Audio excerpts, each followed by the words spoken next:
How's it going, YouTube? My name is LB Ninja 7, your resident Mistweaver monk, and guys, today I have some obscure Mistweaver tips or fun facts for you guys, and I hope you guys enjoy it. Let's get into it.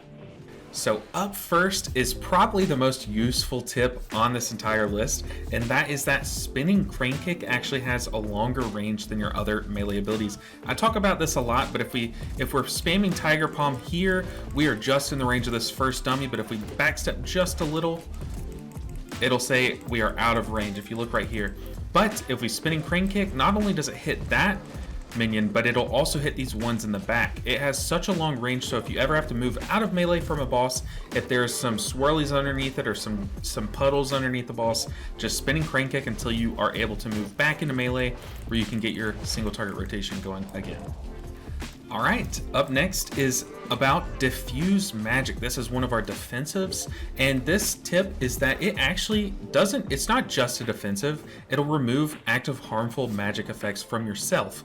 Now this will come up in some dungeons and instances where you and a friendly ally also have a debuff. Like if you're doing Vortex Pinnacle and you both have that debuff that ticks really hard, but you can only dispel one of you, then it's always nice to have Diffuse Magic to use on yourself, dispel yourself, and then that'll leave your actual dispel up to dispel your teammate. That way you don't have to choose between you two and then spam heal into the other one. This saves a lot of mana, makes you tankier. It's a good way to use this defensive, and it's what sets this defensive apart from Fortifying Brew and Dampen. Alright, this next one is actually really useful. So we all know that Ancient Teachings is summoned, or we get the buff of Ancient Teachings from either casting Essence Font or Feline Stomp. But let's look at this. This is my Ancient Teachings timer here. We know that it lasts this exact amount of time. So if I were to Rising Sun Kick, we're going to be healing allies around us. But once this timer goes away, we will no longer have that Ancient Teachings buff. And watch this, our Rising Sun Kick will not heal. We are no longer healing people around us with those actual kicks. Now, spinning crane kick, on the other hand, does work. And why is that? Well, Rising Sun Kick, Blackout Kick, and Tiger Palm are all listed under the effect of Ancient Teachings. After casting Essence Font or Feline Stomp, your Tiger Palm, Blackout Kick, and Rising Sun Kick will heal injured allies. Now, spinning crane kick is actually attached to awakened Feline, which just says as long as you're on your Feline or have just moved off of your Feline, then it will do the healing. It is not attached to your Ancient Teachings. Now, on the other side of that, we cannot be on our Feline and still have that Ancient Teachings buff, and our spinning crane kick will not heal. But the moment that we touch our Feline again, we get that buff again for 6 more seconds or 7 more seconds, and our spinning crane kick does heal. The spinning crane kick healing is attached to the Feline, whereas the other abilities healing is attached to Ancient Teachings. So this next one is actually really cool and actually comes up a whole lot, especially on bosses that summon ads or on 2 or 3 pack pools. So what this one is Blackout Kick's range. Now, Blackout Kick has the same range as Tiger Bomb. You see here, I'm able to punch this nearest dummy to me, so I'm able to Blackout Kick the nearest dummy to me. But if I go for one of these 2 adjacent ones to him, so this one in the back, I cannot Tiger Palm it, and I cannot Blackout Kick it, and same for this one. But if you read this talent here, so your Blackout Kicks strike 3 targets. So our Blackout Kicks, instead of being a single target hit, it's now a multi-target hit. Once again, just to show you guys that it didn't change anything while some of those, or I had the talent screen up. Our Blackout Kick does not reach those, but as long as we're on our Feline Stomp, our Blackout Kick will hit 3 targets, and you will see it hits all 3 of them. And so this works because although Blackout Kick's range is still here, we can only hit this one within our range.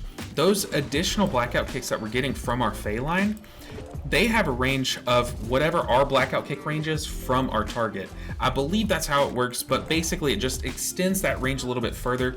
So if we're attacking a boss right here and we Blackout Kick, even if this minion is out of our range, if the boss is right here or between us, our Blackout Kick will also hit them. So that's a really cool way that you can extend your range using Feline Stomp, and it actually does come up a lot. It comes up a surprising amount and can give you a lot of damage. So just watch where you're positioned and make sure you have the correct target selected. So if I select here, that's a great target because he is close to everyone else. So if I have a Feline and I kick, then I know I'm always gonna be hitting 3 targets. But if I were to attack this dummy, for example, it's not near 3 targets, so it would only hit that 1 target.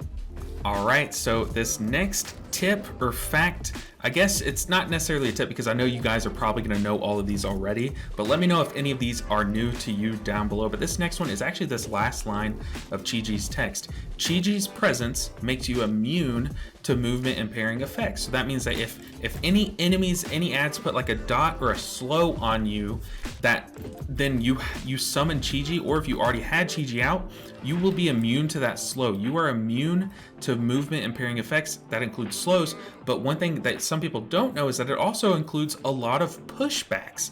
If one enemy is trying to push you back into like a hole or into a puddle, or there's a big boss mechanic that pushes you back and you summon Chiji, it will make you immune to that pushback. So Chiji has more uses than just doing insane healing and looking really cool. It actually has some other applications, like making you immune to movement impairing effects. All right, so now this next tip is actually some rules around when to use Soothing Mist. This is actually a question that popped up in my Twitch on my live stream. One of my viewers asked this. It was a great question. I thought I'd include it in this video. They asked, when should you use Soothing Mist?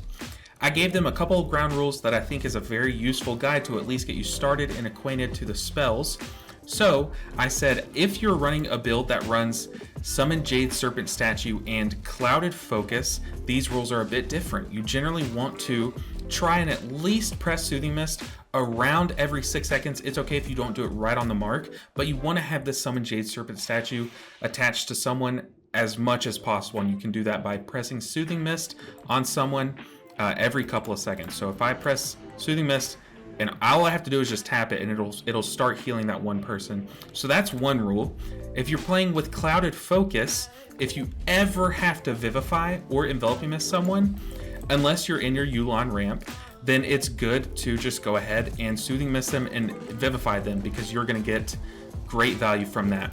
And then outside of those two stipulations, the base ground rules are, if you ever, outside of Yu'lon and Chiji, if you ever have to cast the spell Enveloping Mist, it's better to just Soothing Mist them and then Enveloping Mist. And then the other rule is, if you know you're going to cast more than one Vivify on the target, so say your tank is at half health, someone is at like 30% health, you know you're going to cast more than one Vivify into the target, it is always best to Soothing Mist beforehand. Otherwise, if you just have one Vivify, if you have your Vivacious Vivification ready, you can just press it, or you can just press one Vivify. Now, don't get me wrong, you could, if you're just going to press one Vivify, you could Soothing Mist and then Vivify. It takes about the same amount of time, but it's just best practice to know if you're ever going to cast more than one Vivify or Enveloping Mist, just go ahead and Soothing Mist that, and you'll get better efficiency that way. And then outside of that, you want to think about your Yu'lon and your Chiji. Then those are okay times to just sit there and spam your Enveloping Mist, or if you're in Chiji, do that rotation. And then if you are running Serpent Jade Statue, then you want to try to keep that up as active as much as possible. And then Clouded Focus, you obviously want to get as much value from your Vivifies as possible using this talent. Hopefully that helps you, and hopefully that answers your question. Sorry, I don't quite remember who asked that, but if you want to ask questions to me like that one, make sure that you guys follow my Twitch. It'll be down in the description below. I have been live a lot more often lately. So far, I think I'm on like a 3-day streak. So come ask me all your questions. We have a great time. You guys give me great ideas like this video. And I really want to see you guys there. Until then, I really appreciate you checking out this video and sticking around this long. I hope you guys enjoyed it. Maybe you learned something. Maybe you didn't. You have even more tips that you can leave down in the comments below. I really look forward to seeing all those. Hopefully we have a good little discussion going on down there. But until next time, I hope you guys liked the video. If you did, hit like. Make sure you guys are subscribed, and go follow my Twitch so you don't miss when I'm live, so you can catch me while I'm live. But until next time, hope you enjoy the video. I'll see you in the next one. Take care.